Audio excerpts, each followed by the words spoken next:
Perdão, é Marcos. Irmãos, vocês não há de ver que eu perdi o texto aqui. Espera aí.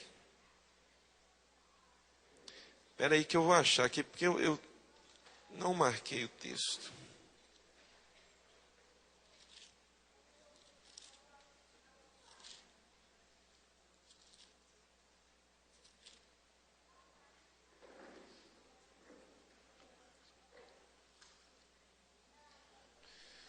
Já achei aqui.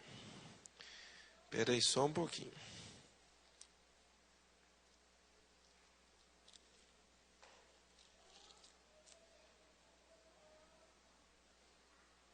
Marcos capítulo 14, versículo 32. É porque eu falei em Mateus. Mateus é o mesmo texto, mas Marcos traz alguns detalhes que nós vamos usar. E essa noite, irmãos, eu quero falar um pouco sobre oração.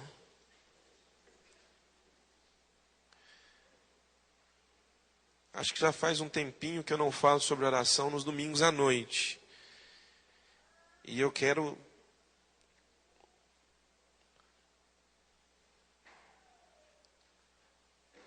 em virtude da vigília, né, desse tempo maravilhoso que nós tivemos, eu quero mostrar e meditar junto com os irmãos, porque isso aqui também é para a minha vida. Isso aqui também é para a minha vida, irmãos. Vocês não sabem o tanto que essas palavras que eu ministro mexem comigo. Tem coisas, né, que a gente não passa para a igreja, tem coisa que é muito pessoal. Deus fala com você, né? E aí nós vamos aprendendo. Essas vigílias, irmãos, que nós fazemos, elas são de um jeito assim muito tranquilo, né? Eu falei para os irmãos, né, quando nós começamos a vigília, a gente fala assim para os irmãos, fala assim, olha, quem sentir sono, quiser ir embora, pode ir embora, não tem problema. O fato da gente estar numa vigília não significa que haverá aquela imposição, né, para trazer aquele jugo na vida do irmão, que o irmão vai ficar constrangido e fica até o final achando ruim, porque se for embora o pastor vai brigar. Não tem nada disso, né? Teve gente que deitou aqui no altar e foi tirar um cochilo. Isso é normal. Então nós procuramos fazer isso, tirando aquele jugo. Porque, igreja, eu vou dizer uma coisa para vocês. O jugo não vem de Jesus. O jugo não vem de Deus. Aquele peso, a cobrança não vem de Deus. Cobrança vem de homens. O jugo vem de homens. Jesus falou que o fardo dele era leve e o jugo era suave. Estão entendendo? Então é um momento muito agradável. Eu quero realmente desafiar você nas próximas vigílias. Nós não vamos levar mais um ano para marcar a próxima, né? Glória a Deus, né, irmãos? Quando eu assustei, eu falei, meu Deus, passou um ano. Nós vamos marcar, assim, semestre que vem vai ter outra. E eu quero desafiar você a vir, né? Venha, você vai ver o tanto que é bom, né? Então, vamos meditar um pouco aqui, Marcos capítulo 14, versículo 32.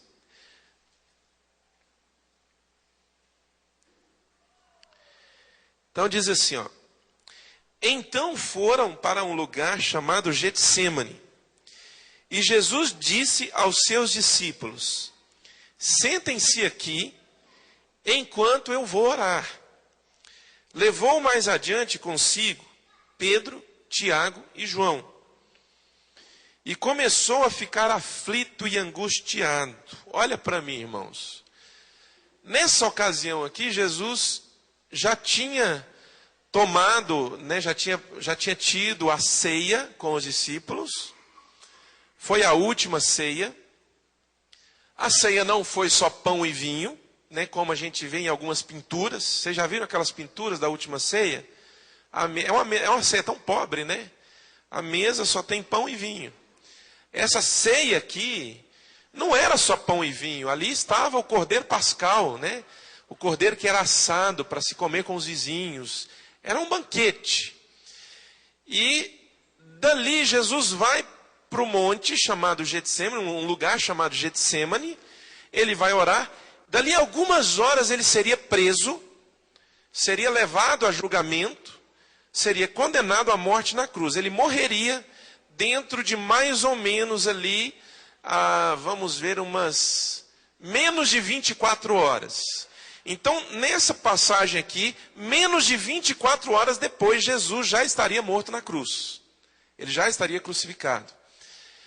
Então, esse momento aqui é um momento que definiu a história e o plano de Deus para a humanidade. Se algo desse errado aqui, nós não estaríamos aqui hoje, nós não seríamos salvos.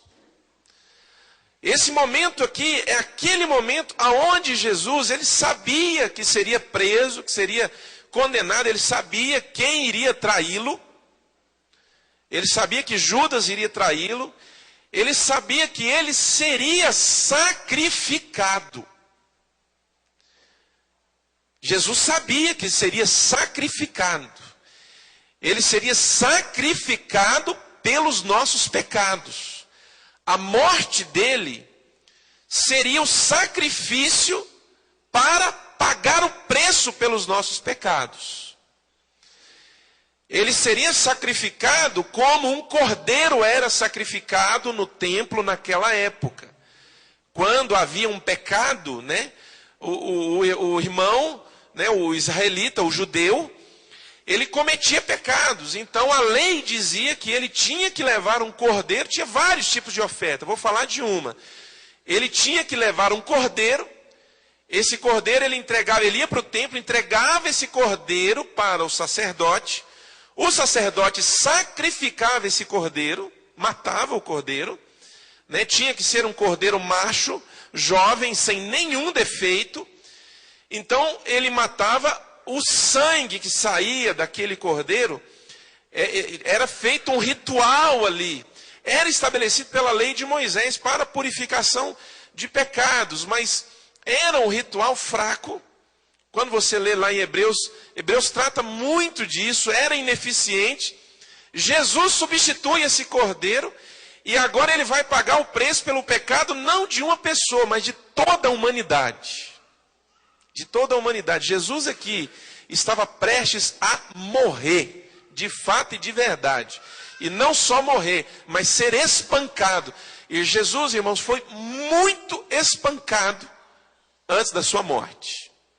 Quem viu o filme A Paixão de Cristo, feito por aquele ator Mel Gibson, aquele filme, muita gente ficou chocado, né? Muita gente achou um exagero. Eu vou dizer para você que o que Jesus sofreu antes de ser crucificado foi pior do que aquilo lá. O filme se aproximou bastante, mas foi pior.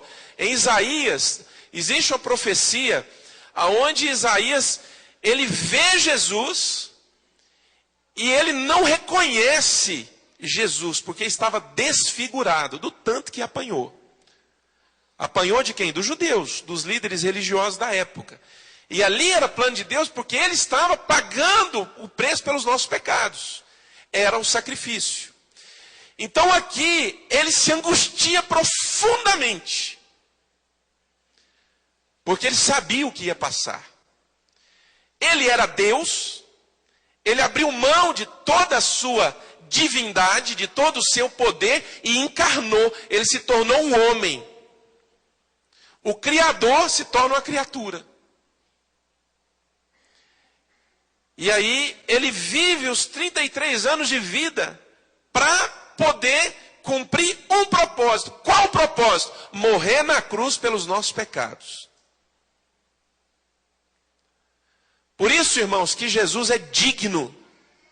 É o único digno de toda a nossa adoração. Não há mais nenhum outro nome na terra, no presente, no passado, no futuro, que mereça qualquer tipo de adoração, a não ser Jesus Cristo de Nazaré, o Filho do Deus vivo. Que ele pagou o preço pelos nossos pecados. E é claro, ele ressuscitou, ele não ficou morto. No terceiro dia, Deus o ressuscitou. Jesus hoje está vivo. É alguém vivo. Nós não adoramos um defunto. Nós não adoramos alguém que morreu há 2000 anos atrás e está morto inteiro. Não. Nós adoramos alguém que ressuscitou da morte. Está vivinho da Silva, mais vivo do que você e do que eu.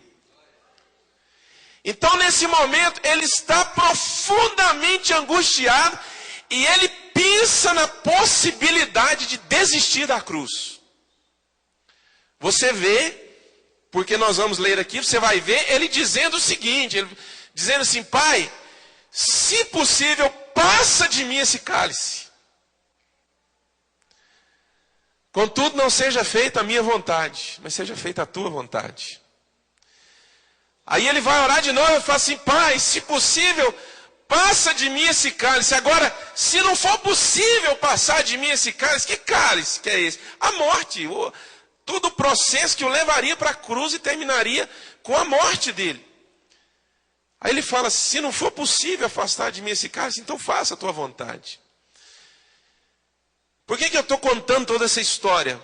Primeiro, para você conhecer mais a respeito de Jesus, mas há um ponto aqui primordial que eu preciso que você preste atenção. E vai mostrar para você o quanto a oração é fundamental e o quanto ela falta em alguns momentos cruciais da nossa vida. Volta comigo aqui então para o texto. Vamos terminar de ler. Então vamos pegar aqui do 32. Ele falou para os discípulos: sente-se aqui enquanto eu vou orar.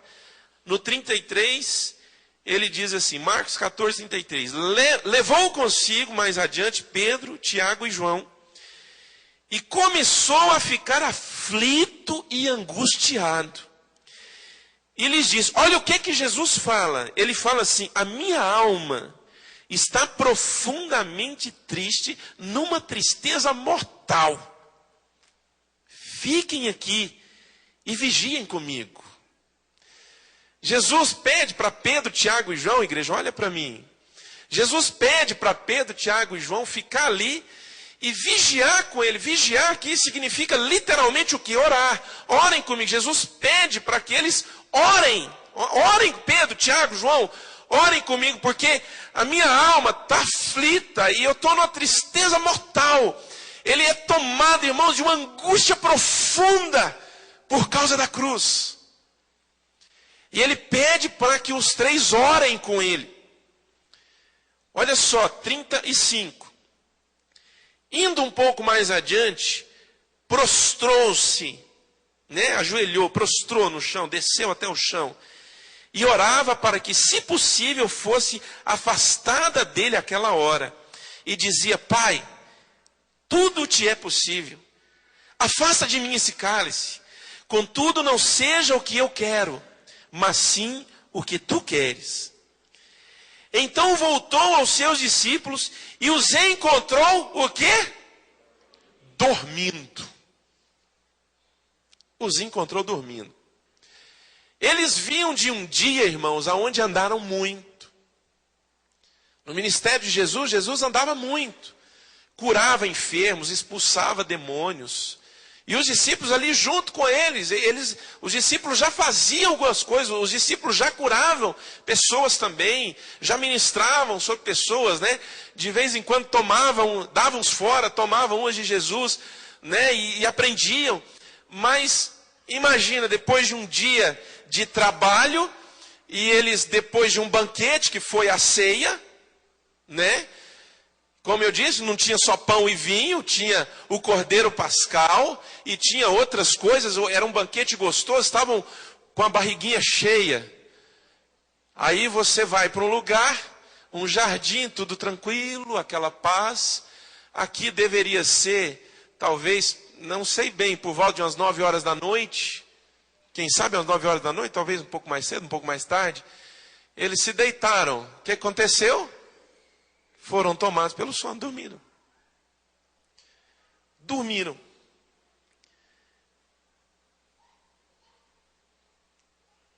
Eu não sei se eu leio, se eu falo que está no... Vamos ler aqui. Então, versículo 37. Então voltou aos seus discípulos e os encontrou dormindo. Simão disse ele a Pedro: você está dormindo? não pôde vigiar comigo nem por uma hora. Vigiem e orem para que não caiam em tentação. O espírito está pronto, mas a carne é fraca. Olha para mim, igreja. Nós vamos começar partindo daqui. Eles estavam dormindo porque estavam cansados, tomados de sono. Mas presta atenção numa coisa, não era hora de dormir. Era um momento, irmãos, aonde o que aconteceria algumas horas depois daquele momento iria definir o futuro de toda a humanidade e o plano que Deus concebeu antes de ele ter criado o sol, a lua, as estrelas, antes dele ter criado o universo. Ali iria definir. Irmãos, preste atenção numa coisa. É claro que guardadas as devidas proporções, porque aqui era o momento, não era o momento, aqui era o momento. Ali ou Jesus ia para a cruz ou ele desistia. E graças a Deus, glória a Deus, ele foi para a cruz. E pelo fato de ele ter ido para a cruz, nós estamos aqui hoje. E temos como destino, se permanecermos firmes em Jesus, a vida eterna. Mas era um momento crucial. Querido, preste atenção. O problema de não se ter uma vida de oração é que tem momentos na sua vida que são determinantes para a sua história. E às vezes você dorme. O dormir aqui significa a falta de orar, ou seja, era para orar, mas não, ele dorme.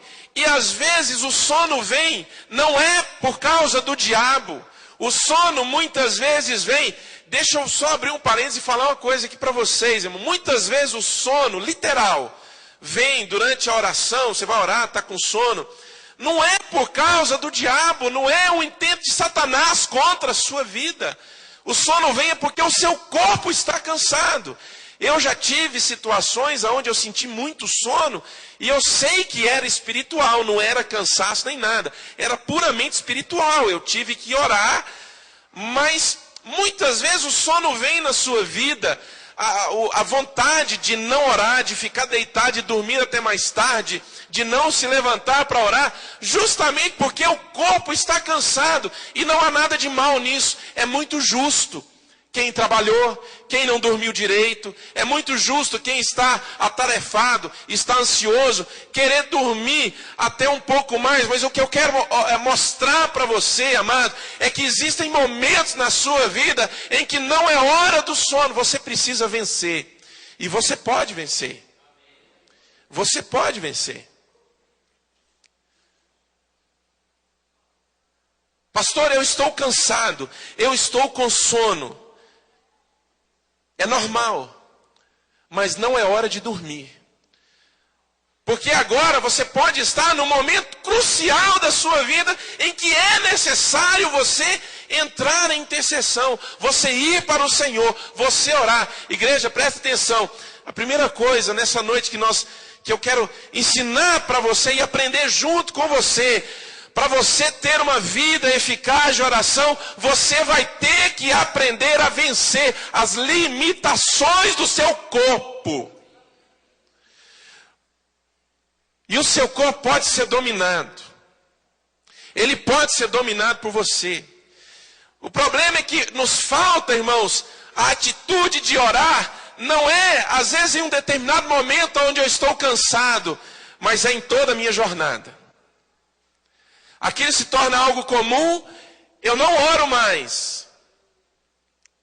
E o que acontece quando falta na minha vida a oração? Várias coisas, mas eu quero abordar uma coisa que Jesus falou aqui no versículo 38. Ele disse assim: vigiem e orem para que não caiam em tentação. O espírito está pronto, mas a carne é fraca. Querido, preste atenção. Por que se cai em tentação? Por que se cai em tentação? Olha o que Jesus falou. Vigiem e orem. Para quê? Para quê? para que vocês não caiam em tentação. A tentação vence você, porque na sua vida não há oração. É por isso que a tentação vence você. É por isso que quando você é tentado a praticar algo que você sabe que está errado, não é de Deus para a sua vida, vai fazer mal para você. É por isso que quando você é tentado e você cai, qual o problema de você ter caído? Por que que caiu? Caiu. Aí você vem falando assim, mas eu caí porque a carne é fraca. De fato, a carne é fraca. Jesus já falou. Mas se você vigiar e orar, você vai poder vencer a fraqueza da sua carne.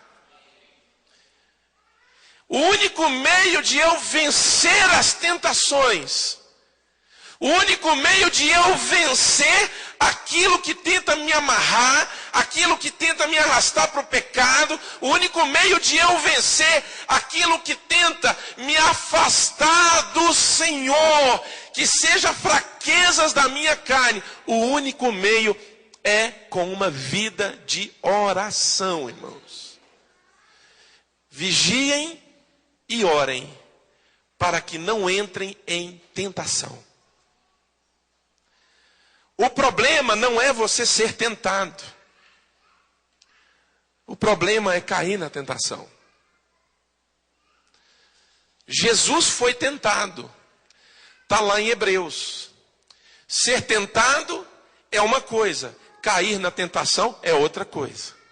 Em Hebreus diz que Jesus ele foi tentado em tudo, em todas as áreas da vida dele. No decorrer dos anos de vida dele. Ele foi tentado. Porém, ele não caiu. Ele não cometeu pecado. Presta atenção numa coisa, irmãos. Algumas coisas que vão acontecer quando você começar a orar.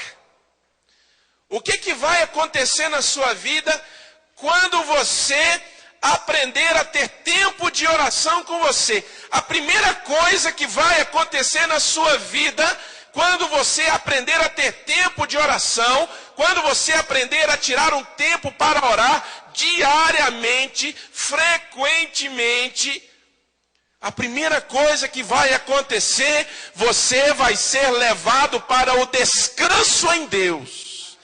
Você vai entrar no descanso de Deus. É o primeiro benefício da oração na nossa vida, irmãos. A oração na nossa vida, ela tem várias funções. Nós vencemos forças malignas pela oração. Nós vencemos demônio pela oração. Eu já tive, irmãos, situações aonde nós oramos e demônios saíram, situações que você via que havia demônio ali, e eu vi que nós precisávamos de orar, nós precisávamos de repreender, nós oramos, repreendemos, o diabo foi embora, o demônio foi embora. Situações aonde só a intervenção de Deus era capaz de resolver a situação, Deus resolveu. Mas eu quero dizer para você que a primeira coisa que vai acontecer na sua vida não é nada disso. A primeira coisa que vai acontecer, quando você aprender a orar, você vai entrar no descanso de Deus. A oração, ela te leva para o descanso do Senhor. A primeira coisa, a sua alma vai se aquietar. Ela vai se aquietar.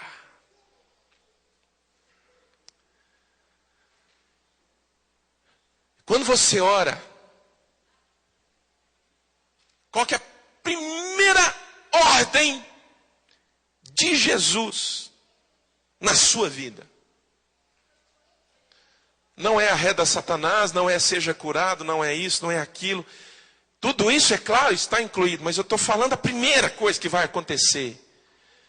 Primeira coisa que vai acontecer, primeira ordem de Jesus na sua vida, é olhar para o mar revolto dentro da sua alma, o tormento, a tempestade.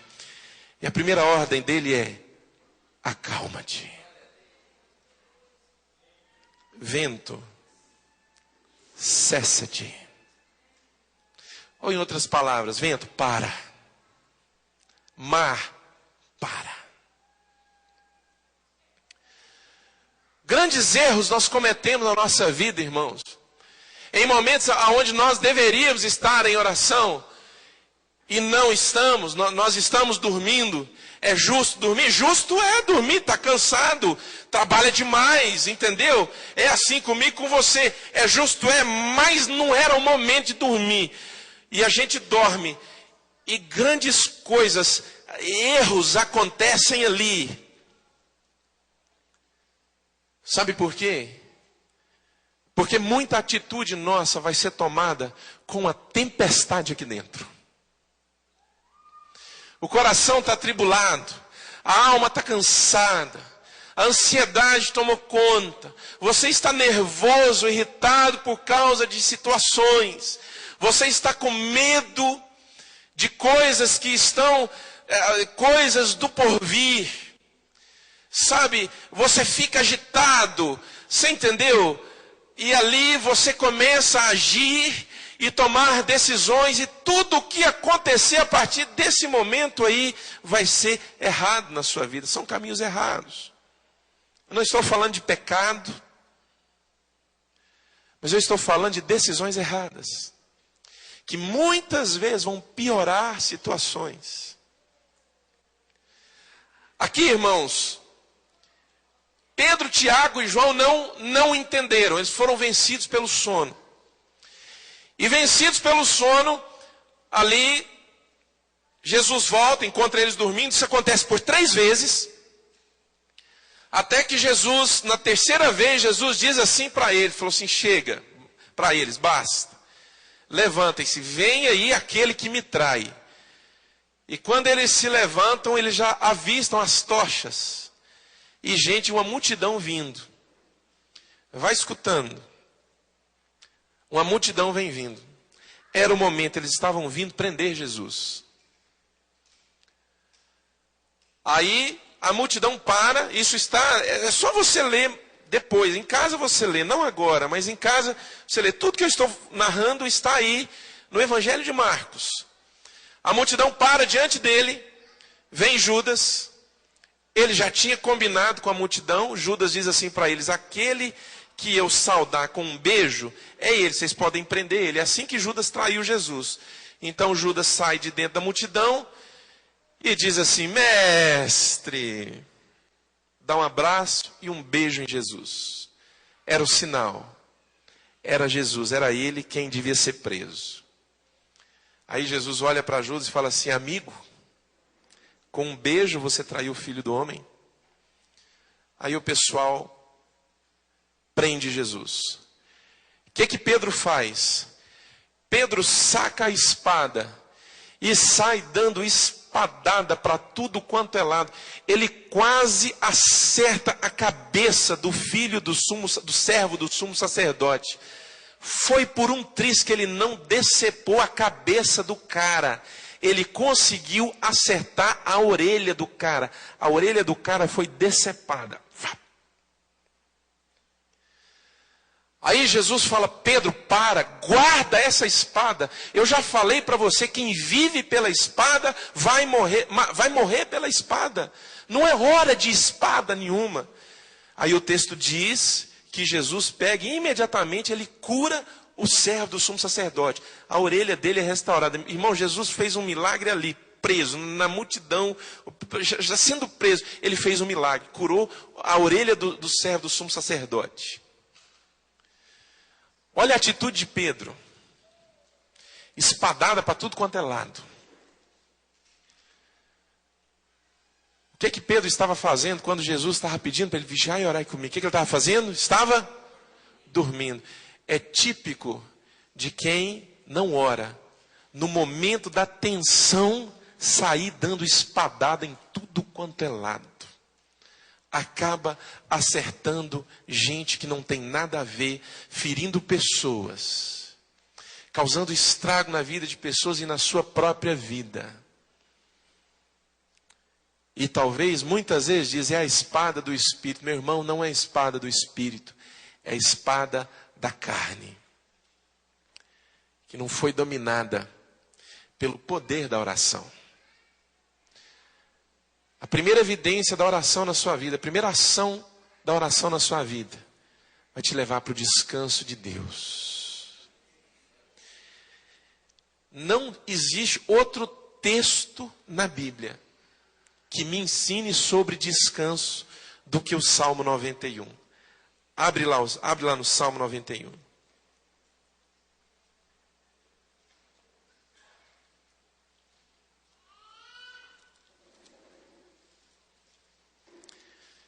Isso aqui é descanso. Eu vou ler nessa versão minha aqui, é a NVI, e ela vai dar um entendimento bem mais claro, porque ela usa algumas palavras mais comuns para o nosso tempo. Então o texto diz assim, presta bem atenção. Aquele que habita no abrigo do Altíssimo, descansa à sombra do Todo-Poderoso, pode dizer ao Senhor, Tu és o meu refúgio e a minha fortaleza, o meu Deus em quem eu confio. Agora, olha o que vai acontecer quando você estiver lá nesse lugar, no abrigo, no refúgio do Senhor, no descanso de Deus. Diz o seguinte aqui, Ele o livrará do laço do caçador, do veneno mortal. Ele o cobrirá com as suas penas e sobre as suas asas você encontrará refúgio. A fidelidade dele será o seu escudo protetor. Você não temerá o pavor da noite, nem a flecha que voa de dia, nem a peste que se move sorrateira nas trevas, nem a praga que devasta ao meio-dia. 1000 poderão cair ao seu lado, 10.000 à sua direita, mas nada o atingirá. Você simplesmente olhará e verá o castigo dos ímpios. Se você fizer do Altíssimo o seu abrigo, do Senhor o seu refúgio, nenhum mal o atingirá, desgraça alguma chegará à sua família. Porque a seus anjos ele dará ordens a seu respeito, para que o protejam em todos os seus caminhos. Com as mãos eles o segurarão, para que você não tropece em alguma pedra. Você pisará o leão. Aqui são forças espirituais do mal, irmãos. Você pisará o leão e a cobra. Pisoteará o leão forte e a serpente. Agora, olha o versículo 14. Versículo 14 aqui, agora é Deus falando através do salmista. Diz assim, ó, porque Ele me ama, eu o resgatarei.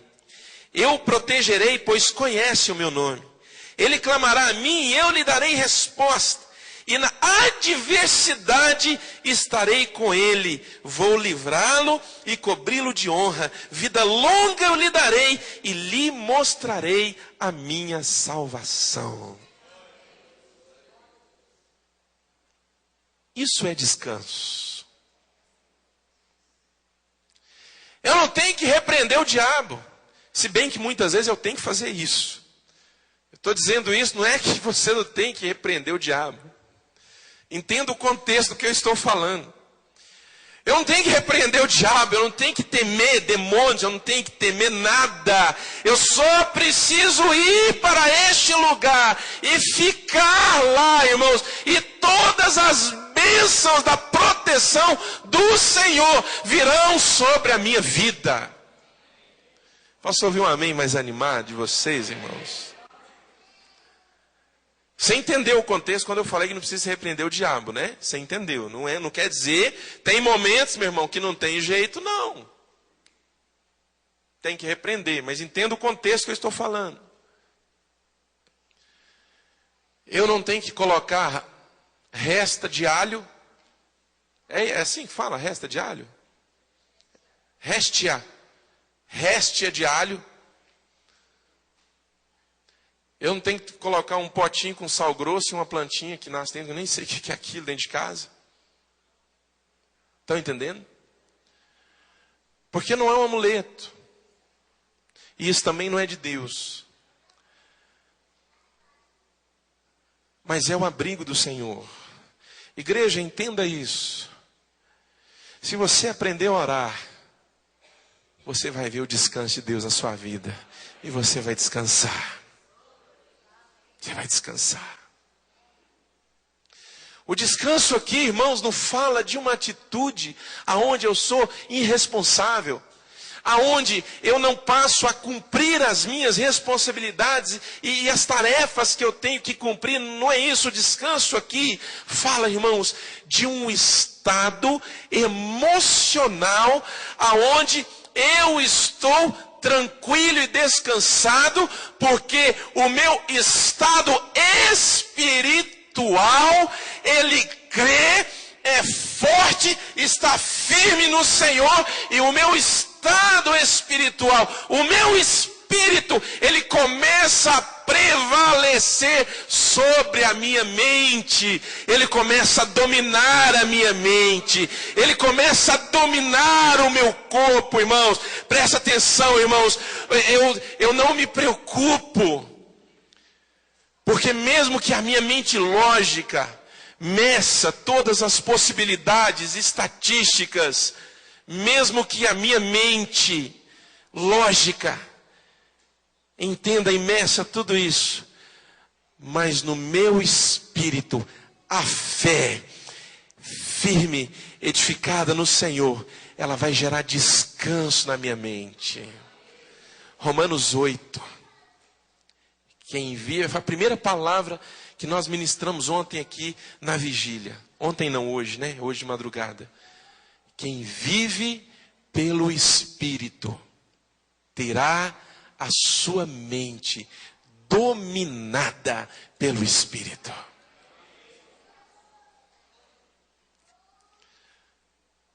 Pastor, como que eu posso descansar?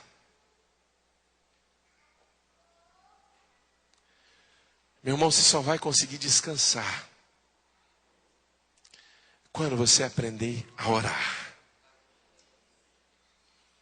Entra para o teu quarto, no lugar secreto, e busque o teu pai, e teu pai que te vê em secreto, te recompensará. É ali. Sabe, é você começar, a oração é a principal prática espiritual, irmãos.